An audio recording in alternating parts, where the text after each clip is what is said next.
Hi, welcome to the podcast. I'm Bradley. I'm Ollie. And I'm Jack. And we are the BOJPOD.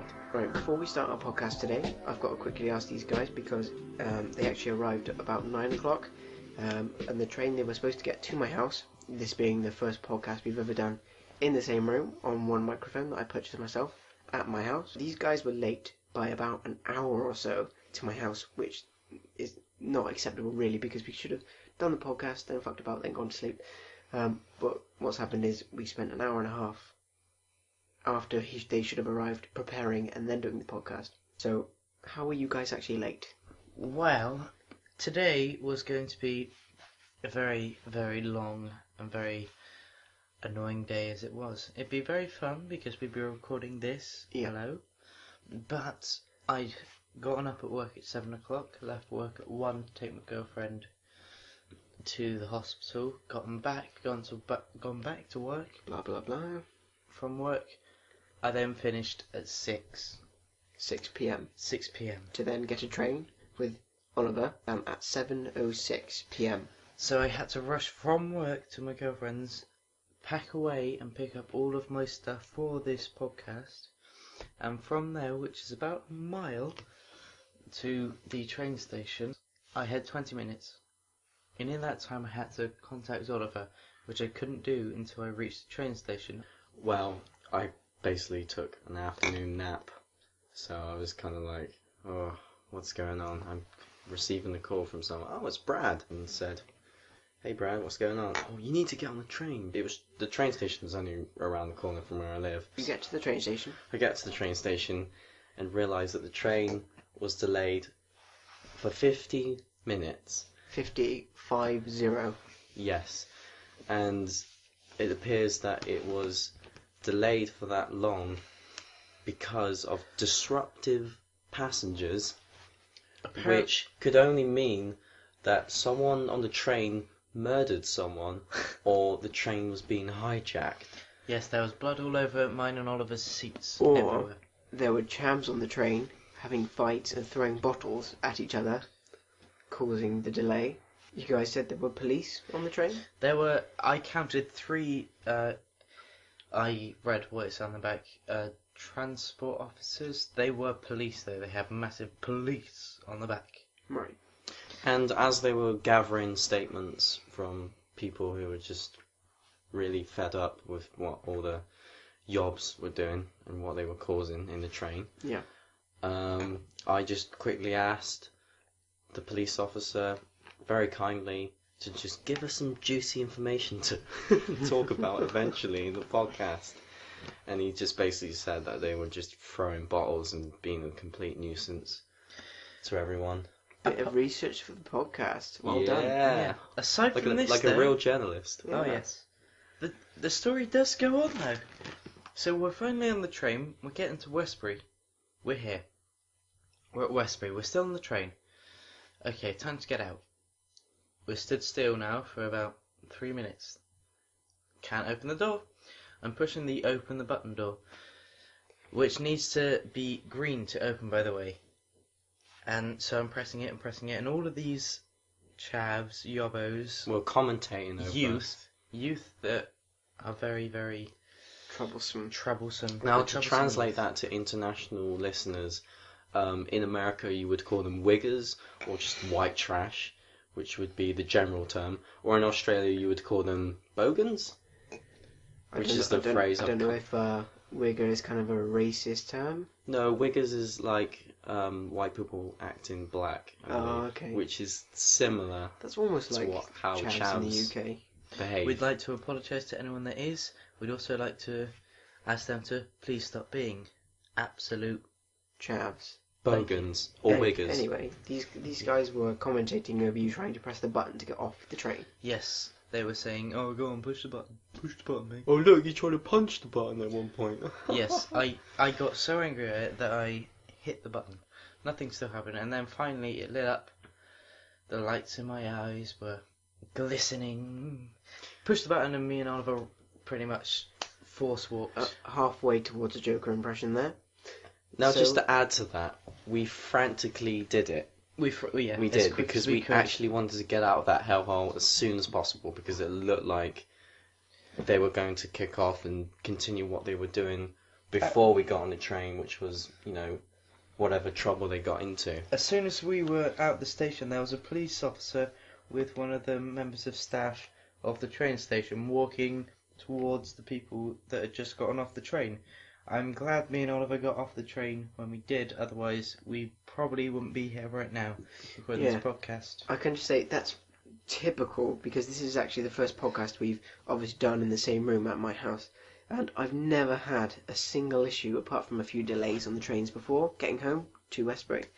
However, the first time these two guys have tried to come to my house, there's been issues. The train was late, there were issues with chavs on the train, and then obviously there were police at the scene. Troubles with the doors, but that was just because they weren't opening. And usually, when you get a train at about this time, they usually add a couple of carts actually onto the train, like they're connecting to another couple of carriages. There were only 2 carriages, by the way. 2 carriages full of about... Both of them were filled with to the brim. chavs. And we can only tell because of the Adidas tracksuits. Adidas tracksuits. A couple of them, rolling up some cigarettes. Nike. Couple of them opening cans of beer. It was just really hectic, and a lot of them were just shouting their asses off. Anyway, you guys are here now. We're fine. You guys weren't hurt at all. Let's get on to a few subjects that we've actually come up with. The first being... What is the latest video on YouTube or any video streaming site that you've watched? What is the most interesting? What is the newest and latest video that you guys have watched? Well, the one that's sparking a lot of people's interest and it's becoming viral is the video that Ryan Reynolds did with the Mario Lopez, who was on a show called Saved by the Bell, which a lot of 90s kids will remember. He played Slater, I think, or something along those lines, and it looked like he was just doing this press sort of talk, or like a news talk, but then it sort of turned out to be a skit because he was kind of interrupting him and saying, talking about how the Deadpool movie would be great as a PG-13 movie, but Ryan Reynolds was kind of just like, but the thing is, we're trying to stick to the comics and, and sticking to the nature of the character, which is to be R-rated. And then Deadpool just arrives in the studio and just whacks him. Absolutely twats him with a stage light. And we're talking about the big stage lights with the flaps on the sides. Yeah. Just completely annihilates him. And then Deadpool confirms that it's R-rated, and then everyone just... April Fools. It's not PG-13. It's actually going to be R-rated, which is great because Deadpool, anything apart from R-rated, wouldn't really suit. In this country being, I'm assuming, 18? Yes, in the UK we have a different rating system. We go from... It's different. There's the ESRB, which is actually universal, which I found out recently. Oh, okay. And then there's the UK film. It's slightly different. We have universal, we have PG, parental guidance. Yeah. And then we have 12, which is 12 or 12A. 12A being 12 or with an adult. So 12, you have to be 12 or older. 12A, you have to be 12 or at least with an adult. So 12A is actually a little bit closer to PG than 12, but then it goes up to 15. Yes, it's 15 and then it's 18. 15 would be the mid-range. That's where you get violence without sex. You wouldn't wear, or at least very content. mild sexual themes. Yes, I think it's just in between the two, though. Yeah, I think the emphasis on 15 is mild. Yes, mild very violence, mild sex, mild language, mild this, that, and the other. Mild then 18 references. is full on sex scenes, drugs, alcohol, swearing, violence, blood, and things like that. You obviously know what we're talking about. But yeah, that was an April Fool's, and it's not going to be PG-13 or whatever. It's Which we did expect R-rated. from Fox, because that's the only way a film studio could attract so many people, is to make a film PG-13. Yeah. But with the Deadpool IP, they released a video game not that long ago, and there was a lot of hype for it, and it wasn't the best of games. It was a hack and slash. It was very interesting. I liked the Deadpool mechanic. I've never played the Deadpool game myself. Because I'm already interested in the character, I didn't really think much of the video game. I didn't think it was going to be a success, and obviously it kind of wasn't. It wasn't really critically acclaimed as being one of the better games, but I only watched a let's play of it, because I wanted to know what someone's reaction would be to the character if they were newly introduced. What game was it that recently? I can't remember if it was recently come out at all, or if it was a while ago. But Deadpool was in a game where if you did a certain move with him, he actually pulled down the health bar and smacked someone else with it. Can't remember what it was. The only game he's featured in that I recall is Marvel vs. Capcom. That may be what it is. I think that was the one where he would actually pull down like the health bar, and because Deadpool, the character, actually knows he's in a comic book. That's like a superpower for some reason. He breaks the fourth wall a lot. I mean, even in cartoons, I like him a lot in cartoons. Yeah. I mean, his portrayal is very, very good. Which brings me to our next subject. Favourite childhood cartoons, which I brought up because in our childhood we were so exposed to the TV more than we are to other activities like going outside, which is non-existent in my world. As we were all born in either 1995 or 6. We were born in the 90s, but we matured in the early 2000s. So some of the themes from the 1990s stuck with us, but then other things that were more recent, such as not going outside and just playing video games, which has become more of an early thing recently, as compared to the 1990s being more... internet was very early, people still went outside, actually interacted with each other, so we sort of have elements of... There was more human contact in the 90s than there is now. Yeah. In the 90s, if you wanted to play D&D, you'd play it in the same room. Yes, you weren't going outside, but someone was going outside to see you. Yeah. Whereas nowadays, everybody's in their own room on the internet. It's just online. Yeah. However, something that did translate from the 90s to us as about 18-year-olds now are cartoons. And some of the 90s cartoons that were really popular in the 90s, such as Dragon Ball Z, which is my favourite, have come over to us, and we watched them as small children. And some of them that the younger fans may not have heard of, but guys who were around in the 90s who were anime fans and or people who were of similar age of us, might be interested in, such as... I think Toonami at the time, it came out in the 90s, Toonami, and that was when everyone was so interested in anime and it became more mainstream. Yeah, like Dragon Ball Z, what are a few others? I think Bleach, wasn't it? Beyblade. Beyblade was definitely something that came out when we were very small. It was very, very popular as well, because I love Beyblade. I absolutely loved it, and I collected as many as I could, and the best one to have was Kyle, as he had the metal bit at the bottom which you could use on any surface. Yeah, the kids were about the age of 17 to about 21. Mm-hmm. When you were at primary school, first school, when you were about 6, 7, 8 years old, you would have heard of Beyblade, which was also a TV show. I watched a few episodes of it, but I was really just into more playing Beyblades with my friends. Yeah. Like, you go to jumbo sales and get, like, little bits, and then you construct your own, and it would be cool. And you'd beat all your friends, and there was these plastic little domes that you would do. And you mix and match, and it'd be loads of different things. But that's just spurred from one of the more famous Anime.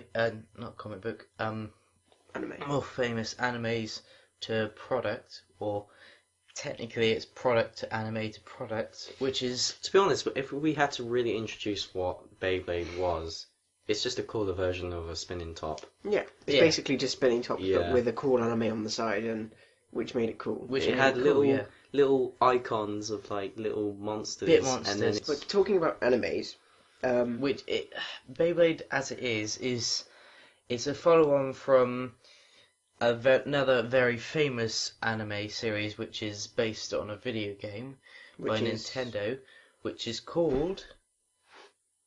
I ain't got a clue. What? Pokemon? Yes. Oh, that would only make sense. It would only make sense if it was Pokemon. Pokemon is based on the video game Pokemon. The game then the TV series came out, and then the cards were based on the TV series. Right. The cards, which we get a lot of disrespect from people who grew up before us, like the early 90s kids and the 80s kids, and they only see the Pokemon trading card as like the trading card game as like a Magic the Gathering ripoff, Okay. which like to me gives me the sense of like that makes sense because I don't they know, grew up because in a different time. I actually heard of Pokemon before Magic the Gathering. I remember Yeah, I remember being into Pokemon and then seeing some of the early advertisements for like this kid sitting in his house and then suddenly Magic the Gathering like comes into his life and in the trailers for like Magic the Gathering the Pokemon was already a thing and then Magic the Gathering was sort of coming in as a separate thing later on after we've already gotten into Pokemon. And another thing apart from Pokemon that was popular in school is obviously Yu-Gi-Oh cards. Yeah, it was first Pokemon, and then it moved on to Yu-Gi-Oh. And to me, as a child, Yu-Gi-Oh made a little bit more sense. Whereas Pokemon, you had the Pokemon cards, but in the TV series, you had Pokeballs, and in the game, you have Pokeballs. Whereas in Yu-Gi-Oh, you have the cards, and you battle with the cards, and the cards. I never battled. I was the only kid. Yeah, neither did I. I think never battled. all the kids in my school did not actually use. One of the few the people that I cards. know that has battled is right here with us, Mr. Jack It was only for trading. Symes. Well, I never battled with Pokemon cards, but Yu-Gi-Oh I definitely got into. I still have a few Yu-Gi-Oh cards today, but back in primary school I used to play Yu-Gi-Oh cards a lot. Obviously with my friends and stuff, and you would trade cards and you would play them, and you had these mats that you would get with particular decks. And obviously alongside Yu-Gi-Oh you would get all the merchandise, and obviously there was the anime series.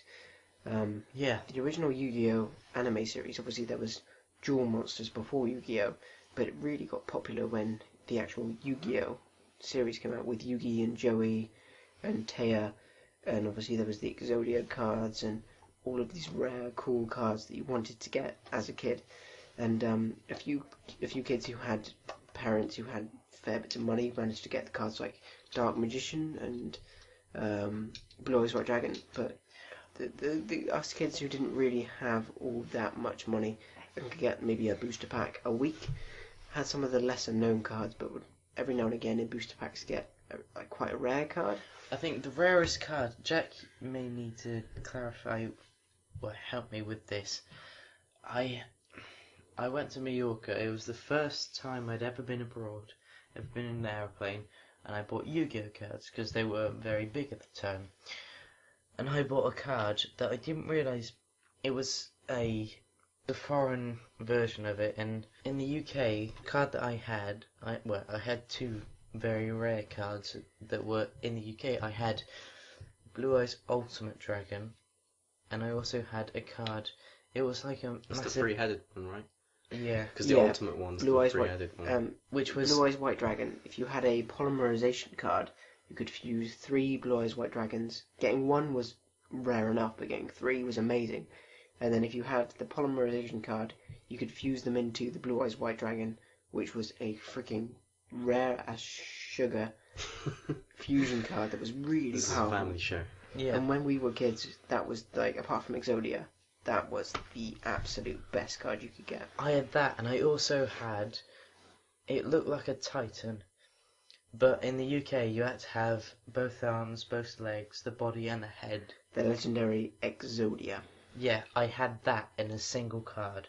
That is what I had. I had 2 of the rarest cards in the UK, and that was all in one tin.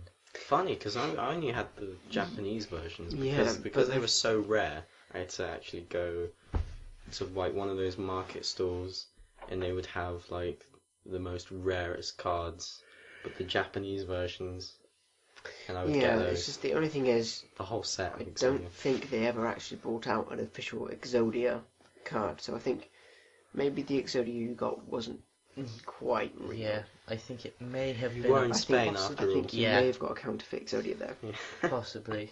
I did use both. I gave my Blue Eyes Ultimate White Dragon, I think it was, to somebody. But yeah. There's no easy way to do this, but our next topic is, what is your favourite paradox? My favourite paradox and I think Jack may be angry at this, my favourite paradox is the John Connor paradox, Right. where he sends Carl Reese back in time, who is told to protect Sarah Connor, who then has sex with Sarah Connor, who makes her pregnant with John Connor, which is the paradox. So it's just a loop, and it's one of my favourite ones of all time. Fictional ones. It never ends. But this new film that's coming out now, Terminator Genesis. Which is Terminator spelled Genesis. wrong. It is spelled With wrong. a Y. I don't know why they put a Y in there. I'm looking forward to it greatly, and I believe Jack and Oliver maybe too. Jack more than Oliver. I'm quite excited because Matt Smith's Doctor Who's in it, and I'm quite a bit of a Doctor Who fan. Well, the Yeah. guy from Dawn of the Planet of the Apes, isn't it? He's a top Yeah. actor. Jason Clarke. That's Jason it. Clarke. And he plays John Connor. Yeah, Right. there are a lot of good people in it, but it's Including, obviously, Arnie. And our I want- Khaleesi from Game of Thrones is playing Sarah Connor, right? That's it. The woman Yeah. who plays Khaleesi. The Khaleesi. Wow. Yeah, did you not know that? I mean, Emilia didn't Clarke.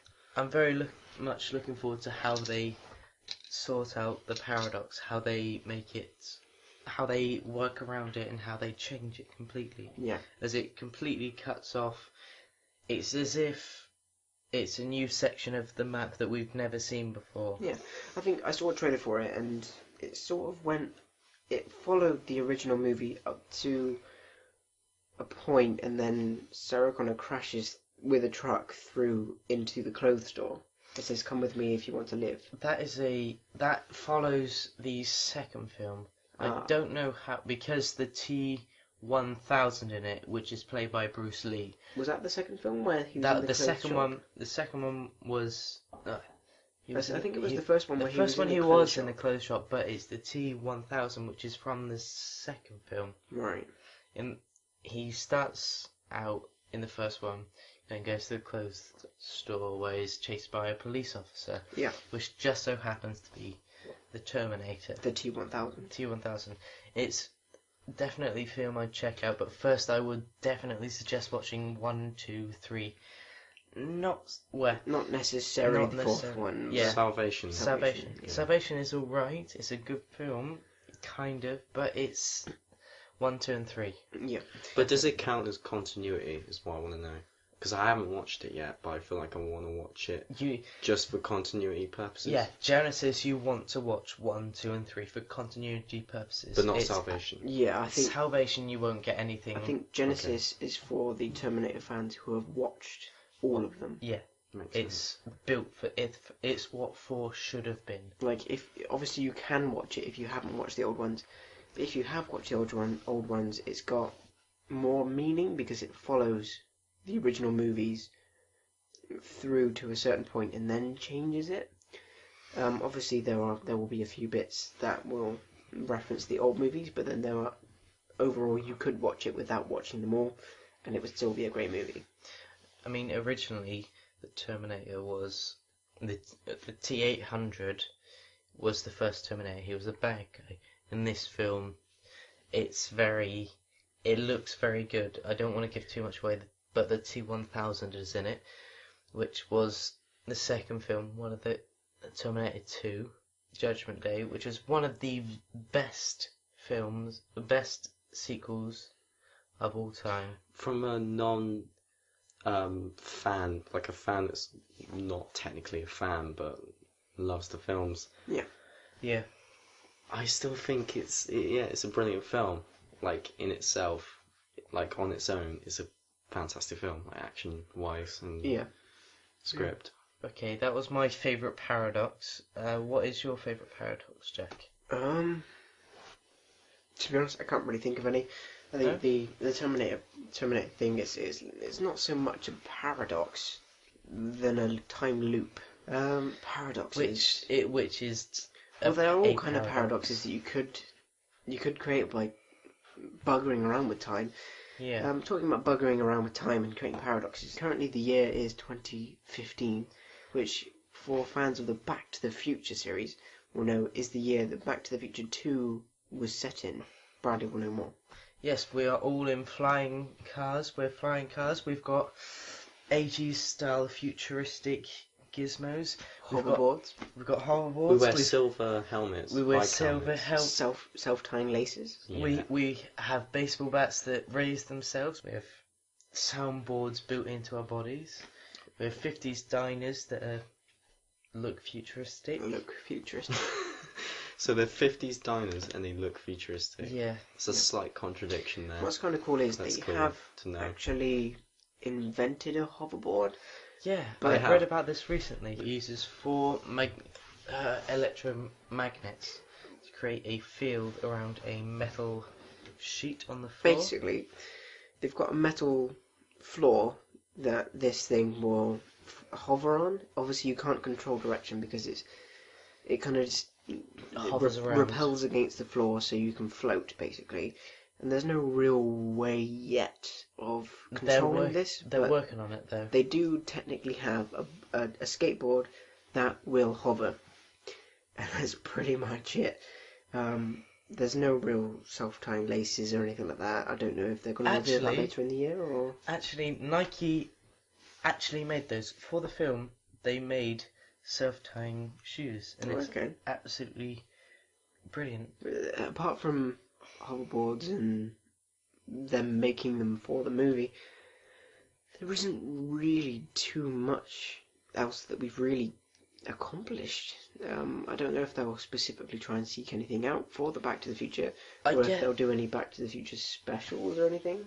I guess the whole multi-screen thing is kind of true. I mean, if you look, TV glasses, we kind of have that here and there, but with the multi-screen on a computer, you've got multiple screens up at all times. I mean, you can have 5 screens and you're all doing something. For example, I'm a big fan of Rooster Teeth, and they talk about a lot in their podcast about random stuff, and one of them was that a employee, I'm going to kick myself not knowing which one, has 9 screens all at the same time, and he's always looking at something. But other than that, I don't know what else. Okay. We're talking about other things that have happened recently, instead of things that may or may not happen, and Back to the Future things that should happen. Which technically happened in the past, but was about the future. Yeah, but we're now in the future. It's about the present now. And it's 2015, and things that have happened recently. Quite recently. Let's see, the Elder Scrolls game series I'm a big fan of. I haven't actually played anything previous to Oblivion. I have meant to go back to Daggerfall, or anything like that. Morrowind. Or Morrowind, or anything like that, but I haven't really gotten around to it, and I'm thinking about purchasing the complete Elder Scrolls collection, which you can anthology. Yeah, everything from Arena to Skyrim, and then I have been watching a lot of trailers, and I am thinking about getting the Elder Scrolls Online. But the Elder Scrolls Online has recently gone from a monthly subscription on top of buying the game to buying the game and then just playing for nothing. There is a subscription that you can get. I'm not sure if it would be exactly the same subscription or if it would be cheaper or more, but you will get in-game perks such as crowns, which you can spend in the game store, and XP boosts. But apart from that, there's no subscription. If you don't want to pay it, you don't have to. You just buy the game, set it up, play for free forever. The games are coming out on the Xbox One and the PlayStation 4 in June, I believe. Possibly. I think it's June, and they're already out on the PC at the moment. Yeah. Which is, talking about this is very strange, because I signed up for the beta program that they were showing, and I got in. I got into the beta program. Yeah. I haven't got the greatest PC, but I launched it, and it felt very, very similar to Skyrim. I mean, the UI, the user interface for it felt very Skyrim-esque, because it's a modified version of the Skyrim engine. I invited Jack round to play it with me. Yeah, I must admit, when it first came out in the beta, it was cool. The beta, sorry. Pronounce it properly, Jack. The beta. For goodness sake. But apparently, obviously, I didn't really get all that much time with it, and neither did Bradley. We couldn't really run it for too long, and it kind of crashed here and there because we didn't have a very good laptop. And the internet wasn't great. Yeah, but anyway, apparently the game, it was buggy and pretty crap, and Angry Joe, who's a popular YouTuber, didn't really give it very good reviews.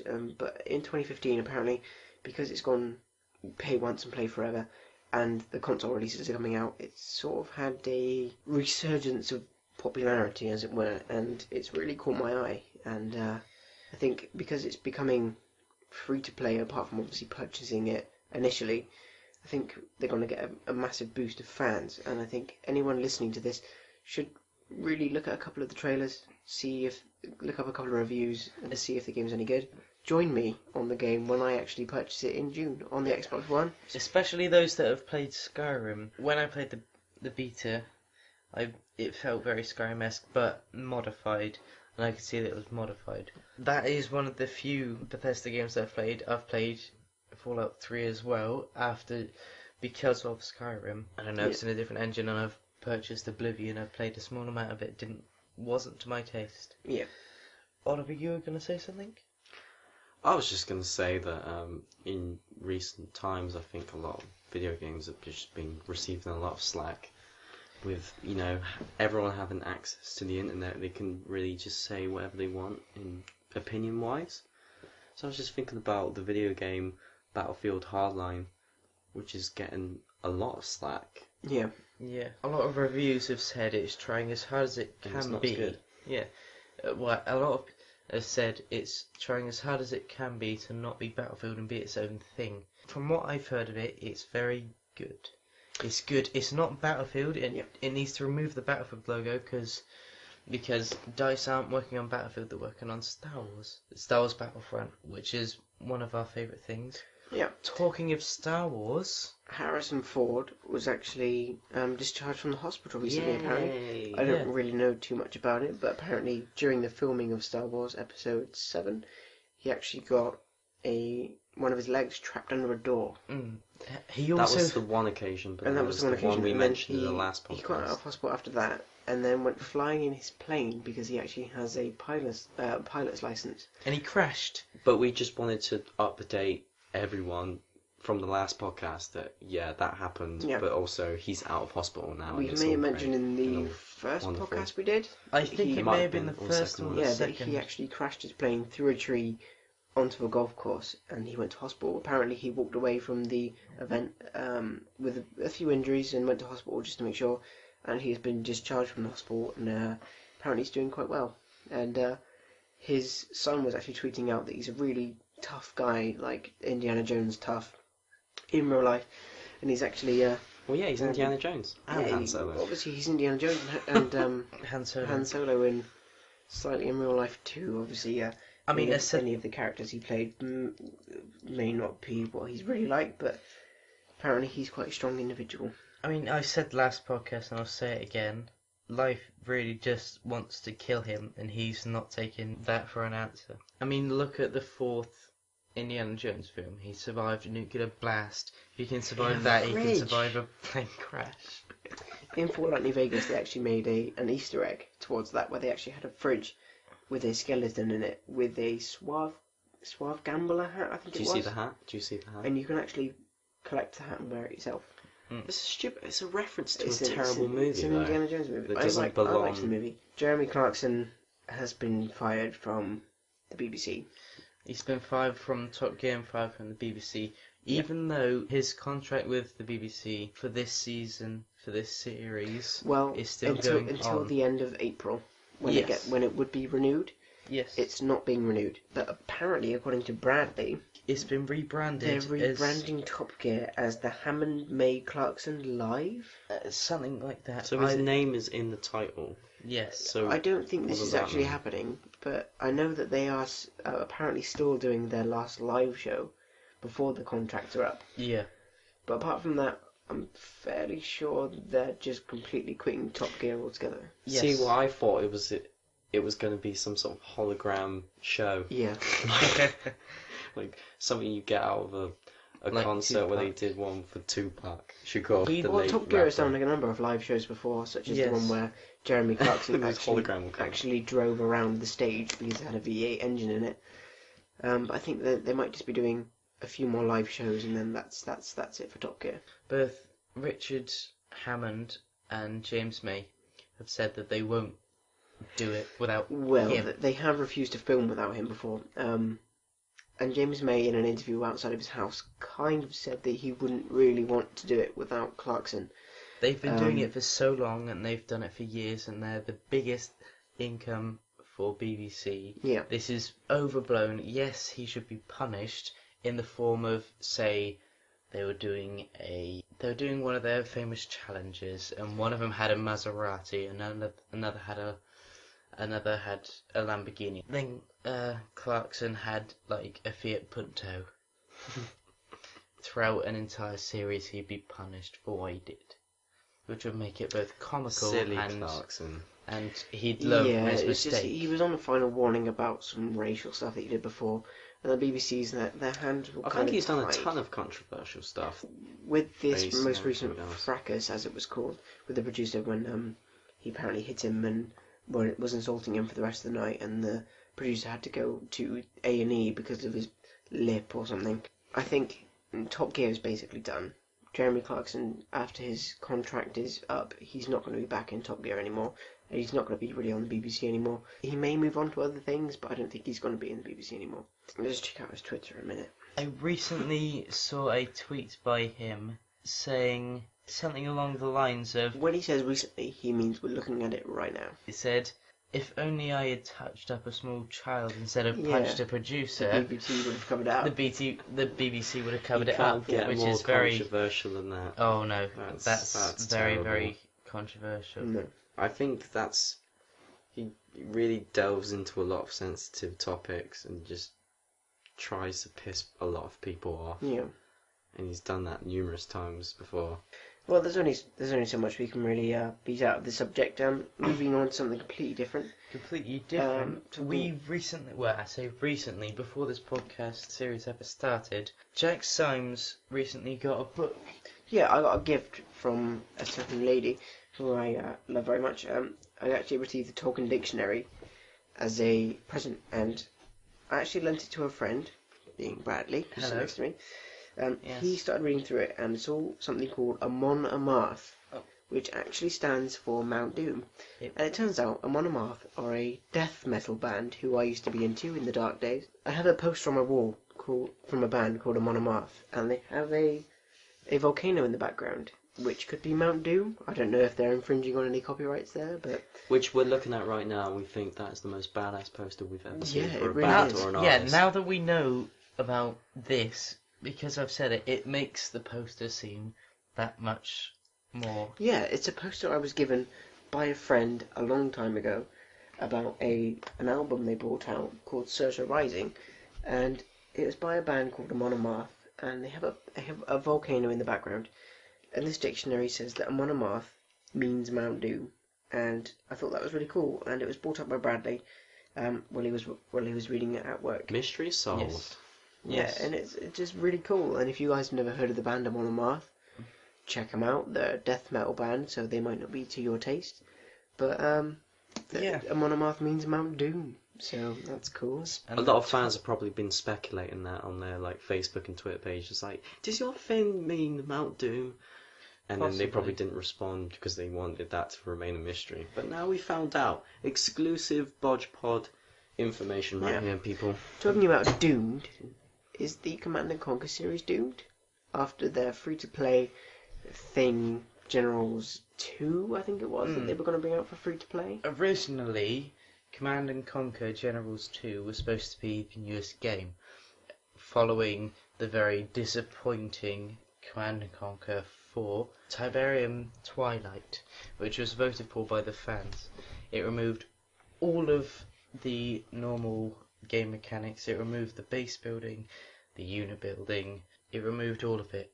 But with Generals 2 we got excited because Command & Conquer Generals came out around the time just after 2 years after the 9/11 attacks, and it was very much based upon counter-terrorism. It was very, very, very hard to follow that, but they showed Generals 2 and it was very futuristic, and it then moved to a free-to-play basis. After a lot of feedback, I didn't like that it was free-to-play. A lot of other people said that they didn't want it to be free to play. And yes, I own the original, I own the second, I own the complete collection. I wouldn't say it was an argument, but we did have a conversation about the original RTS game. Yes, We were just talking about our favourite RTSs, Yes. and his was like Mine's Command solely and Conquer. on Command and Conquer. Command & Conquer is Westwood Studios, which made Command & Conquer, made Dune, which is based on a book. After the film Dune was made, Westwood Studios was hired to make a video game version of it, and it was an RTS. It began genre RTS. Yeah, it as far as I'm aware. began the genre RTS and made their very own. Very Do you reckon own. people would argue with that though? What if there were listeners who already in touch with the RTS genre and probably think, actually, Brad, I think you'll find that so and so is the first ever RTS game. A lot of people will argue that StarCraft 2 or Warcraft, What do you mean StarCraft 1? Or the first Civilization game. StarCraft, yeah, sorry. The first Civilization game. That's Sid not Meier. RTS. RTS, real-time strategy. Take chess, for example, and imagine playing at the same time, not turn-based. You're just moving all of your pieces at the same time. But the whole point of it is that you're trying to improve whatever it is, like your civilization. Not all the time. Instead of to getting create into new arguments about technologies. real-time strategy games, why don't we talk about a couple of our favourite? My favourite civilization, it always will be. I really Not briefly Civilization, referenced it in a real-time previous strategy episode games. because Civilization more real-time strategy games? it Civilization would be. I is would not. count it. Civilization is not a real-time strategy game. It's a. Wait, it's a strategy game, not necessarily It's a real-time. okay. It has Favorite elements. strategy game of all time. There you go. Yeah, it has It has elements, elements of of real-time it, strategy. and the fact that you improve is I an guess. RTS element Mm, or an aspect of the There game. are elements of RTS games in Civilization. I I'll give guess. them that.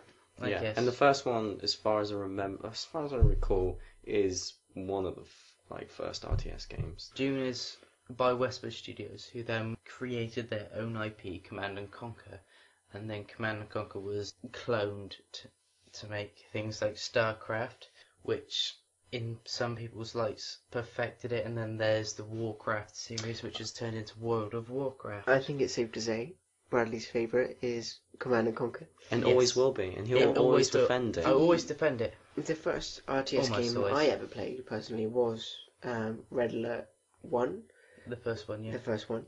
But my favourite RTS games of all time have got to be the Dawn of War series.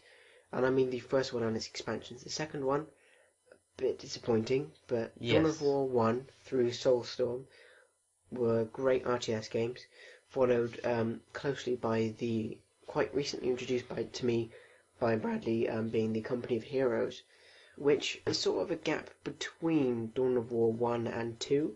It's got the movement and cover base strategies of 2 combined with the base building of 1, which I think is kind of It's the best middle ground that I've seen. Yeah. It's what I wished Dawn of War 2 would have been. I was Yeah. looking forward to Dawn of War 2 as you were looking forward to it more than I Oh, was. yeah.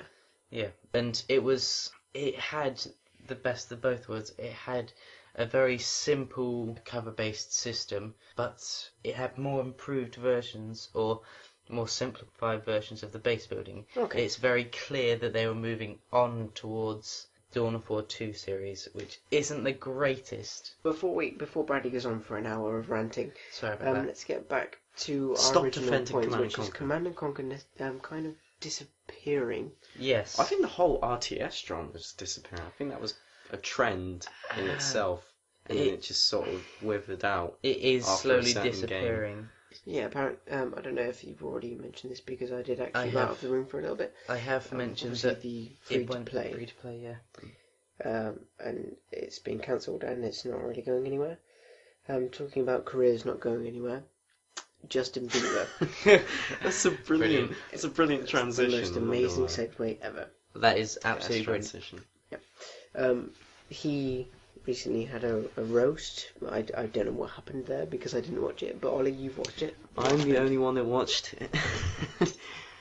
I don't think it really matters what your opinion is on the guy. I think it goes without saying he's actually quite a talented person. He can actually sing. Yeah. He can play a lot of instruments. Can he? Like what? I don't know. I think from what I know, he can play guitar and play drums and Yeah, when he made his he got famous on YouTube. He was playing guitar. Yeah, some he famous is. YouTube stuff. Yeah, he wanted to roast himself personally because he just wanted to get all those mistakes that he made over the years out of the way and just start a new chapter in his life. Yeah, didn't which is he? fair enough because he's got a lot of balls for it. Yeah, didn't he say that he kind of lost contact with himself and forgot his roots? And... Yeah, I think he just wasn't humble because he was kind of Yeah, in the wrong and crowd. and he recently realised this, and he's kind of tried to be a man about it, and he wasn't childish, because there's been loads of controversy surrounding him, and he's been a bit of a twat over the last few years, and he finally wants to actually become a good guy instead of a hated celebrity. Well, that's only because that's all been collected from being exposed to the media so much. Like Yeah. the media just want everything to do with him 24/7 and just get all the things that would be considered really bad or something that you wouldn't condone and just put it on the front page news. And you shouldn't be influenced by this kind of person. Going to the complete opposite scale of bad, being brilliant. Brilliant actor David Tennant actually, I don't know when it was, but a while ago actually visited Longleat Safari, zoo basically. Longley is a safari and an adventure park I used to work with. David Tennant actually visited Longley one time, and according to my friend Tom, he should try and like mind his own business and not, get too much attention because he was with his family, and he sort of like covered himself in a long scarf. Tom at the time was just checking people's tickets. It was just like, hey, what's up? Yeah, check my ticket. Here you go. Goes in. From then on, Tom was freaking out for the next 2 hours, and then he came in one lunch break, just talking about it, and I was just jealous, obviously, as feelings go when you meet a celebrity. That's great, and it's pretty cool to hear that David Tennant was there, and he was kind of... It's very local as well. Yeah, he was trying to not really be noticed because he just wants some private time. What's your opinion on, like, meeting celebrities? Because, to be honest, they are people, and let's not forget that they are I saw people. Wayne Rooney, the footballer, once, and that's my only celebrity encounter I've ever had. I don't know if you guys have. My closest, I've had several celebrity encounters with. Some would call national hero. I wouldn't. That would be Jensen Button. Oh, okay. I have a photo of with in my wallet from a long time ago, and relatively recently, year before last wintertime, he was in town doing a show, and I got to go backstage with my family. That's as close as I've gotten to a celebrity encounter, apart from, if you've seen Doctor Who, and you've seen... Jensen Button in Doctor Who? No, he... You've seen Lovely Doctor connection. Who, and you've seen the alternate universe episode. Oh, now you're bringing Marvel into this. Sorry, Marvel Comics are two separate universes. You are all over the place, Mr. McFly. That's what it sounds like. Place where there's an alternate universe and alternate Mickey called Ricky, and they've got a group. And one of them, I met the blonde one who's got the spiked up hair. That is the only other one. There's a lovely brief description of a Speaking so-called of celebrity. alternate Yeah, universes. I think regarding the rambling, we all have been drinking cider this entire time. Yes. So we might be mispronouncing things or rambling a bit. Another side note would actually be that Brad and Jack are using a lot of emphasis into their hand gestures and There's trying a to lot keep of this as emphasis, professional Yeah, as We possible. really are trying our best.